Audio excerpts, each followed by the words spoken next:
கல்யாண மாலையில் பிரியதர்ஷினி உங்களை அறிமுகப்படுத்துகிறோம். நாங்கள் 2 பேருமே அரசாங்க உத்தியோகத்துலேருந்து ஓய்வு பெற்றுருவாங்க. சரிங்க.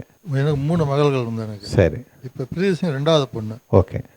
பிஇ ஏசிஐ முடிச்சுட்டு சிடிஎஸ் காக்னிசன் கம்பெனியில் ஒர்க் பண்ணிட்டு இருக்கு. சரி. இப்போ அதுக்கு தகுந்த வரனை நாங்கள் பார்த்துட்ருக்கோம். குணமெல்லாம் அனுசரிச்சு போட வரனா பார்த்துட்ருக்கோம். எங்கள் கம்யூனிட்டி வந்து Balija community. Okay. Balija community.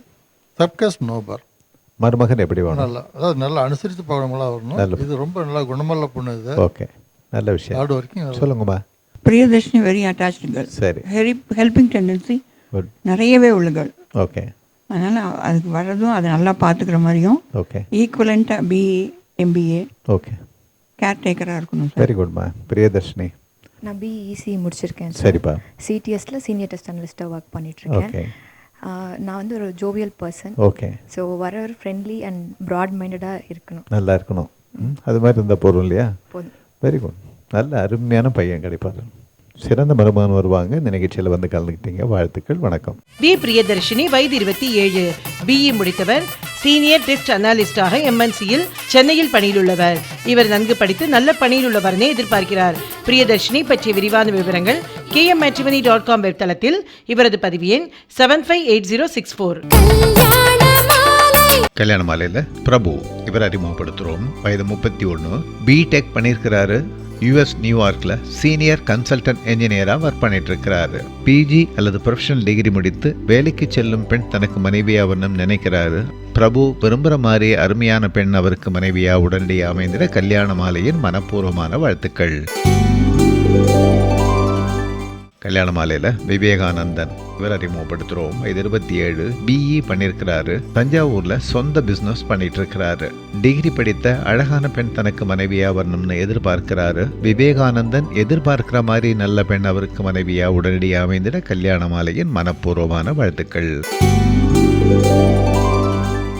கல்யாண மாலையில் முத்துக்காளேஸ்வரன் இவர் அறிமுகப்படுத்துகிறோம். நாங்கள் வந்து பிராமின் ஐயர் வடமால். ஓகே. என் தம்பிக்காக பார்க்க வந்திருக்கோம். சரி. அவர் வந்து பிஇ சாஃப்ட்வேர் இன்ஜினியராக ஒர்க் பண்ணுறாரு. சரி. சென்னையில் டிமோஸ் அசோசியேட் கம்பெனியில் ஒர்க் பண்ணிட்டு இருக்காரு. சரிம்மா. எந்த டிகிரி படித்த பெண்ணாக இருந்தாலும் ஓகே. டிகிரி படித்த பெண் வேணும். ரைட். சொல்லுங்கம்மா. நல்ல பெண்ணாக இருக்கணும். சரி. குடும்பத்துக்கு ஏற்ற பொண்ணாக இருக்கணும். சரி. எனக்கு 5 பொண்ணு. சரி. 5 பொண்ணுக்கும் கல்யாணம் பண்ணணுன்னு தான் இவன் தள்ளி போட்டுட்டே இருந்தான். சரி சரி. அதனால இவ்வளவு நாள் ஆயிடுத்து. நிச்சயமா நல்ல மனைவி கிடைப்பாங்க. சிறந்த மருமகள் உங்களை நல்லா பார்த்துக்கக்கூடிய ஒரு நல்ல மருமகள் கிடைப்பாங்க. இந்த நிகழ்ச்சியில் வந்து கலந்துட்டீங்க. வாழ்த்துக்கள். வணக்கம். என் முத்துக்காளேஸ்வரன் வயது 39, பிஇ கம்ப்யூட்டர் சயின்ஸ் முடித்தவர், சாஃப்ட்வேர் இன்ஜினியராக சென்னையில் பணியில் உள்ளவர். இவர் நன்கு படித்து நல்ல பணியில் உள்ள மணமகளை எதிர்பார்க்கிறார். முத்துக்காளேஸ்வரன் பற்றிய விரிவான விவரங்கள் kmmatrimony.com வெப் தளத்தில். இவரது பதிவு எண் 741911. கல்யாண மாலையில் உமாதேவி இவங்களை அறிமுகப்படுத்துகிறோம். வயது 30, எம்எஸ்சி எம்ஃபில் மேலும் பிஹெச்டி பண்ணியிருக்கிறாங்க. திருவாரூரில் இருக்கிறாங்க. தனக்கு இணையாக படித்து நிரந்தர வேலையில் இருக்கிற நல்லவர் தனக்கு கணவராக வரணும்னு நினைக்கிறாங்க. உமாதேவி நினைக்கிற மாதிரி நல்லவர் அவங்களுக்கு கணவராக உடனடியாக அமைந்திட கல்யாண மாலையின் மனப்பூர்வமான வாழ்த்துக்கள். கல்யாண மாலையில் ரவிச்சந்திரன் இவர் அறிமுகப்படுத்துகிறோம். வயது 32, டிப்ளமா இன் ட்ரிபிள் பண்ணியிருக்கிறாரு. துபாயில் என்ஜினியராக ஒர்க் பண்ணிட்டு இருக்கிறாரு. ஓரளவு படித்த நல்ல பெண் தனக்கு மனைவியாக வரணும்னு விரும்புகிறாரு. ரவிச்சந்திரன் விருப்பத்திற்கேற்ற நல்ல பெண் அவருக்கு மனைவியாக உடனடியாக அமைந்திட கல்யாண மாலையின் மனப்பூர்வமான வாழ்த்துக்கள்.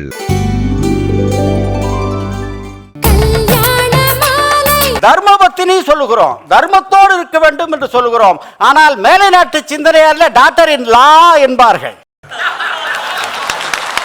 கல்யாண மாலையில் அறிமுகமாகும் வரன்களின் விவரங்களை பெற, கல்யாண மாலை நிகழ்வுகள் படப்பிடிப்பு பற்றி அறிய, கல்யாண மாலை 6/1 ராமசாமி ஸ்ட்ரீட், டி நகர், சென்னை 17. போன் 24341400. Email info@kmmatrimony.com.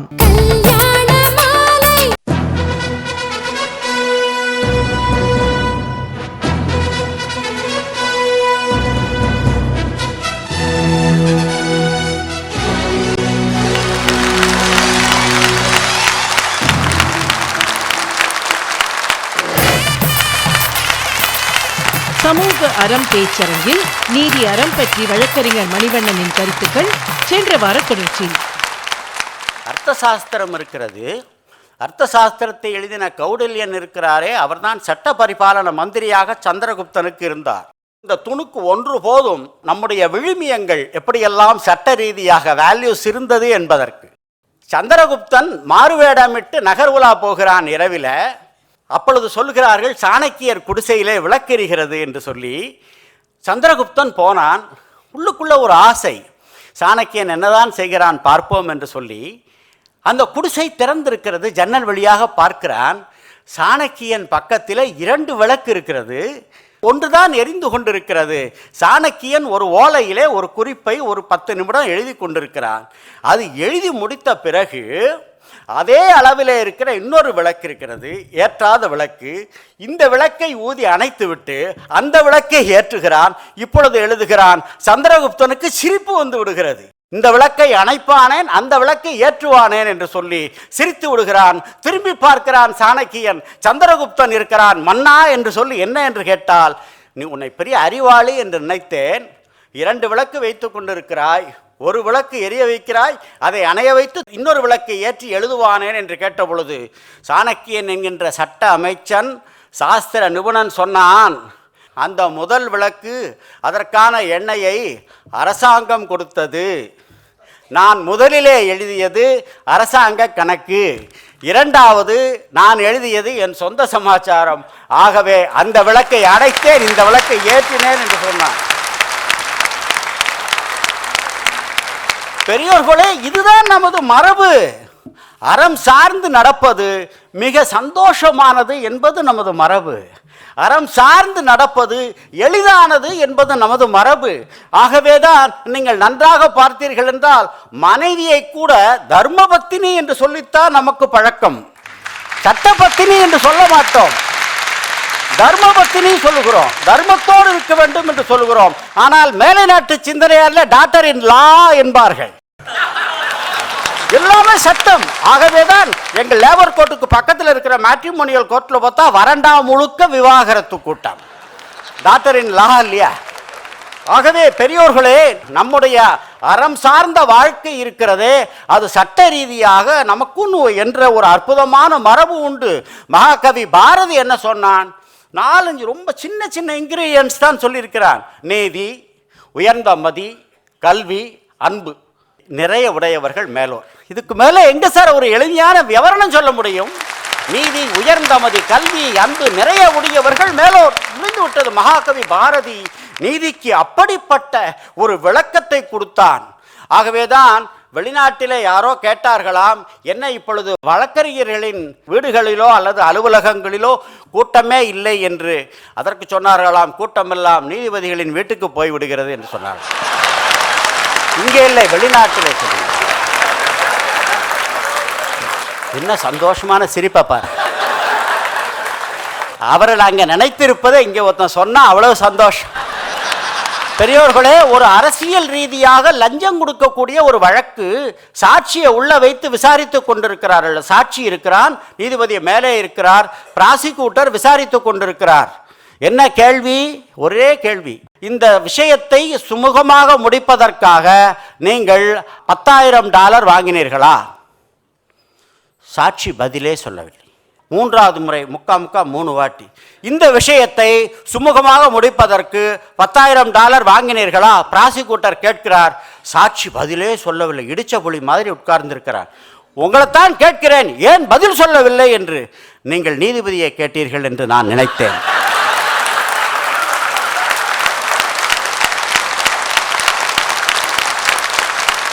தந்தை சொன்னான், வருகிற நேரத்தில் நீ ஒரு முறை குனிந்திருந்தால் போகிற நேரத்தில் நீ இத்தனை தடவை குனிந்திருக்க வேண்டும்.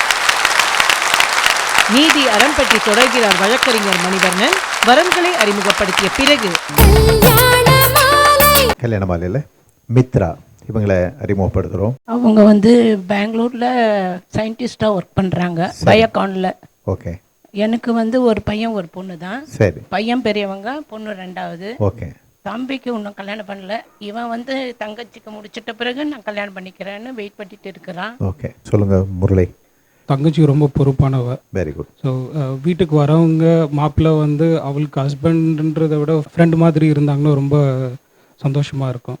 நிச்சயமாக இவங்களை முதல்ல முடிக்கலாம், உடனடியாக அவங்களது எடுத்துக்கலாம்.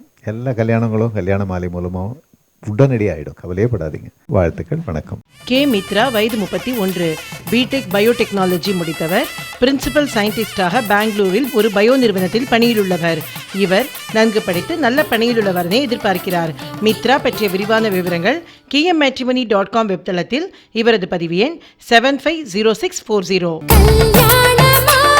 கல்யாண மாலையில் திவ்யா, இவங்களை அறிமுகப்படுத்துகிறோம். இது 32, பிகாம் மேலும் MBA பண்ணியிருக்கிறாங்க. கோயம்புத்தூரில் இருக்கிறாங்க. ப்ரொஃபஷனல் டிகிரி முடித்து நிரந்தர வேலையில் இருக்கிற நல்லவர் தனக்கு கணவராக வரணும்னு விரும்புகிறாங்க. திவ்யாவின் விருப்பத்திற்கேற்ற நல்லவர் அவங்களுக்கு கணவராக உடனடியாக அமைந்திட கல்யாண மாலையின் மனப்பூர்வமான வாழ்த்துக்கள். கல்யாண மாலையில் அருண்குமார், இவர் அறிமுகப்படுத்துகிறோம். வயது 29, MCA பண்ணியிருக்கிறாரு. பெங்களூரில் IT அப்ளிகேஷன் டெவலப்பராக ஒர்க் பண்ணிட்டு இருக்கிறாரு. PG அல்லது ப்ரொஃபஷனல் டிகிரி முடித்து வேலைக்கு செல்லும் பெண் தனக்கு மனைவியாக வரணும்னு நினைக்கிறாரு. அருண்குமார் நினைக்கிற மாதிரி நல்ல பெண் அவருக்கு மனைவியாக உடனடியாக அமைந்திட கல்யாண மாலையின் மனப்பூர்வமான வாழ்த்துக்கள்.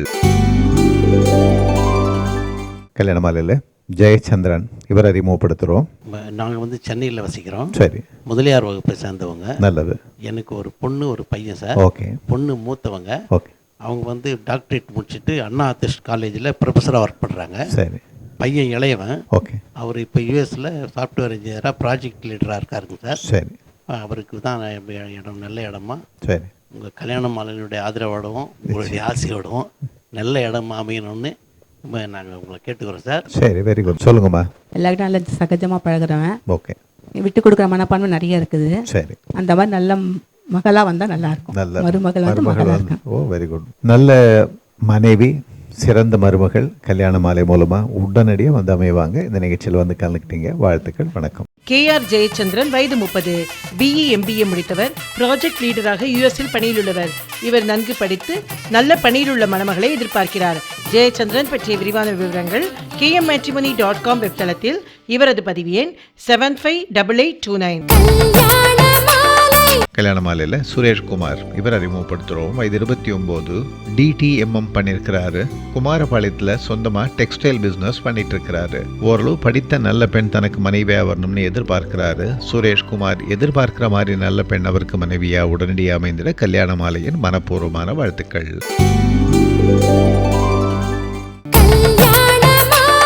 கல்யாண மாலையில் அறிமுகமாகும் வரன்களின் விவரங்களை பெற, கல்யாண மாலை நிகழ்வுகள் படப்பிடிப்பு பற்றி அறிய கல்யாண மாலை 6/1 ராமசாமி ஸ்ட்ரீட், T நகர், சென்னை 17. ஃபோன் 24341400.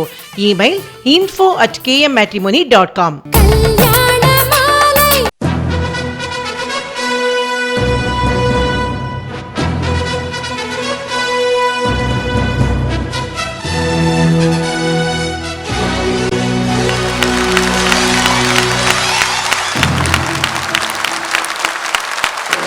பெரியோர்களே, அரசியல் பிழைத்தோர்க்கு அறம் கூற்றாகும். இதெல்லாம் வாஸ்தவமான பேச்சு. ஊழ்வினை உறுத்து வந்து ஊட்டும். இதெல்லாம் பல்வேறு விஷயங்களில் நமக்கு நம்பிக்கை கொடுப்பதற்காக சொல்லப்பட்ட விஷயங்கள். ஆனால் ஒரே ஒரு விஷயத்தை மட்டும் நான் சொல்லுகிறேன். தர்மத்தின் வாழ்வுதனை சூது கவ்வும். இது மட்டும் நமக்கு தெரிகிறது. நாம் இருண்மை போக்கிலே போகக்கூடாது என்பதற்காக மகாகவி பாரதி சொன்னான், தர்மத்தின் வாழ்வுதனை சூது கவ்வும். தம்பி, தளர்ந்துராத, தர்மம் மறுபடி வெல்லும்.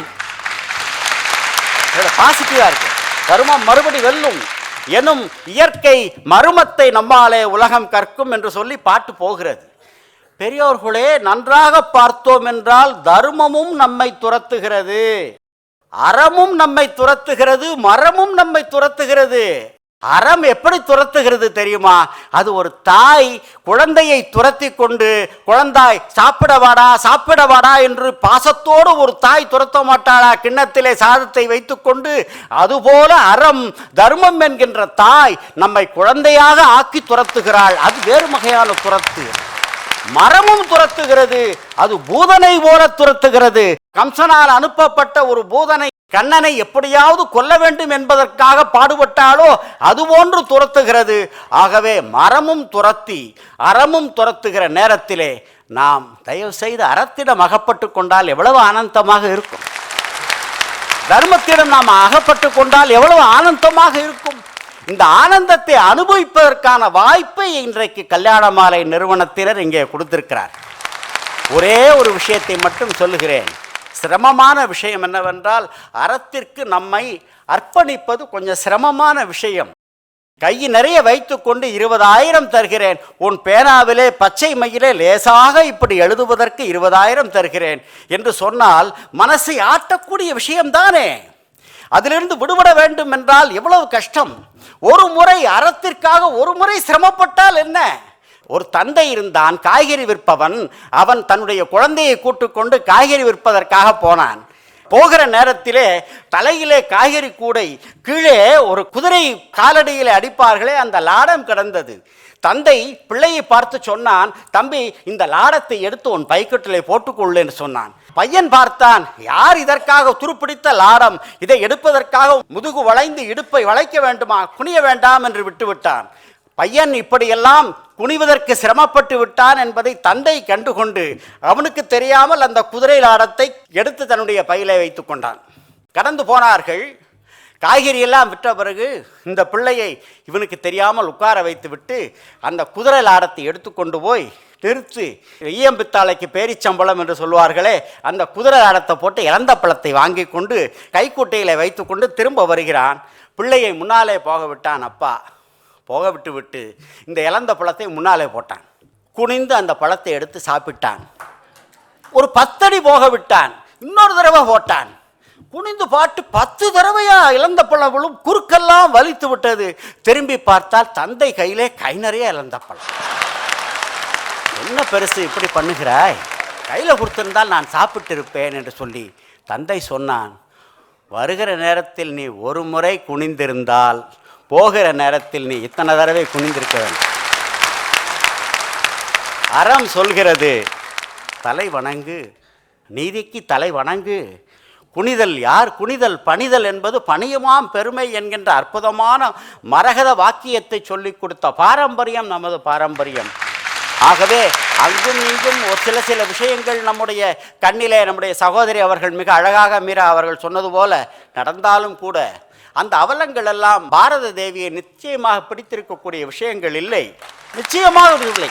எங்கேயாவது கதிரவனை கரையான் அரித்ததாக சரித்திரம் உண்டா? கதிரவனை கரையான் அரிக்கும் என்றால் பாரதத்தையும் இது போன்ற கரையான்கள் அரிக்கும். சகோதரர்களே, பாரதி ஆசிரியனாக வேலை பார்த்த சேதுபதி பள்ளியினுடைய இயக்குனர் என்ற ஹோதாவிலே நான் சொல்லுகிறேன், பாரதம் நிமிர்ந்து நிற்கும். இப்படிப்பட்ட விஷயங்களை எல்லாம் தூக்கி அடிக்கக்கூடிய இளைய பாரதம் இருக்கிறது, அவர்கள் இருப்பார்கள், வெல்லும் பாரதம் என்று சொல்லிக்கொண்டு இந்த அற்புதமான நிகழ்ச்சியை ஏற்பாடு செய்த கல்யாண மாலை குழுவினருக்கு என்னுடைய நன்றியை தெரிவித்துக் கொள்கிறேன். சன் டிவி நிலையத்தாருக்கு என்னுடைய நன்றி. ஜெய்ஹிந்த். வழக்கறிஞர் திரு மணிவண்ணன் அவர்கள் மிகச் சிறப்பான உரையை ஆற்றியிருக்கிறார். அவருக்கு மீண்டும் ஒரு முறை கரவொலி கொடுக்கலாம். அடுத்ததாக நாம் செல்லும் தலைப்பு தனி மனித அறம். இந்த அத்தனை அறத்திற்கும் அடிப்படையாக இருப்பது தனி மனித அறம் தான். நான் ஒழுங்காக இருந்தால் தான் இந்த சமூகத்தை ஒழுங்காக இருக்கான்னு நான் பார்க்க முடியும். ஒரே ஒரு சின்ன நிகழ்வை மட்டும் கூறிவிட்டு பர்வீனிடம் இந்த அரங்கத்தை கொடுக்கிறேன். நான் ஒரு சின்ன பொண்ணாக இருக்கும்பொழுது ஒரு 6-7 வயசு இருக்கும் அப்படின்னு நினைக்கிறேன். ஒரு கடைக்கு போயிருக்கோம், துணி கடைக்கு போயிருக்கோம். அந்த கடையில் எல்லாம் பர்ச்சேஸ்லாம் முடிச்சு, அந்த காலத்தில் என்ன வாங்குவோம், மிஞ்சி போனால் ஒரு 30-40 ரூபாய்க்கு ஏதோ ஒரு பர்ச்சேஸ் பண்ணிவிட்டு நாங்கள் அங்கேருந்து திரும்பி வரும்பொழுது அந்த கடையில் வந்து அந்த ப்ரௌன் கலரில் தான் அப்போ தான் கவர் கொடுப்பாங்க. நான் ஒரு 10 கவரை எடுத்து, அது ஏன்னா அங்கே வெறும் வச்சுருந்தது, ஒரு 10 கவரை எடுத்து அந்த பையில் போட்டுட்டு நான் வீட்டுக்கு வந்துட்டேன்.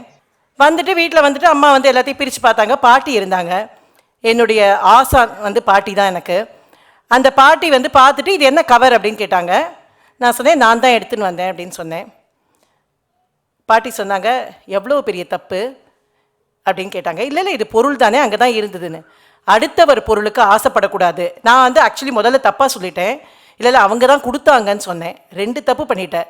ஒன்று, அடுத்தவர் பொருளை எடுத்து வந்தது தப்பு, பொய் சொன்னது இன்னும் ஒரு தப்பு. வா அந்த கடையில் போய் கொடுத்துட்டு வரலான்னாங்க. எனக்கு ரொம்ப பெரிய அவமானம் ஆயிடுது. நேராக கிளம்பி அந்த கடைக்கு போனோம்.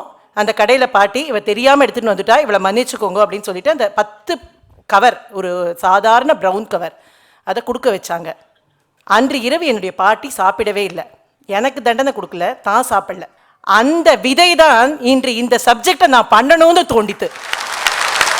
எப்படி உங்களுக்கு இந்த டாபிக்லாம் தோணித்து, எப்படி இந்த மாதிரி ஒரு பெரிய ஸ்ட்ராங்கான டாப்பிக்கை நீங்கள் எப்படி யோசிச்சிங்கன்னு திரு சு வெங்கடேசன் கேட்டார். அந்த விதை தான் இன்றைக்கு விருட்சமாகி இருக்கிறது. எதற்காக சொல்கிறேன் என்றால், குடும்பம் தன்னுடைய குழந்தைகளை நேர் வழியில் அறவழியில் வளர்த்தால் அந்த சமூகம் மிகச்சிறப்பாக இருக்கும் என்பதற்கு நாம் அனைவரும் உதாரணமாக இருக்கிறோம். வழக்கறிஞர் கூறியபடி நிச்சயமா நாம யாருமே தோத்து போயிட மாட்டோம். தனி மனித அறம் பற்றி பேச மிகச்சிறந்த பேச்சாளர், சிந்தனையாளர், எப்பொழுதும் ஓடிக்கொண்டே இருப்பவர், தன்னை புதுப்பித்துக் கொண்டே இருப்பவர் முனைவர் பர்வீன் சுல்தான் அவர்களை அன்போடு அழைக்கின்றேன்.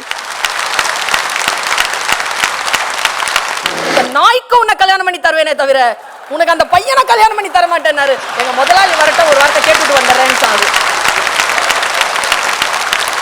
சமூக அறம் பேச்சரங்கில் தனி மனித அறம் பற்றி பேச வருகிறார் முனைவர் பர்வீன் சுல்தானா. அடுத்த வாரம் நம்ம போய் கேட்போம். நம்ம கிளாஸ்ல உட்காந்துருக்கோம் சில பிள்ளைங்க, அதுக்கிட்ட போய் டவுட் கேட்டிங்கன்னா அதுவா page number 27 first paragraph left hand சைடில் வரணும். ஏன்னா ஃபுல் அண்ட் ஃபுல் மனப்பாடம்.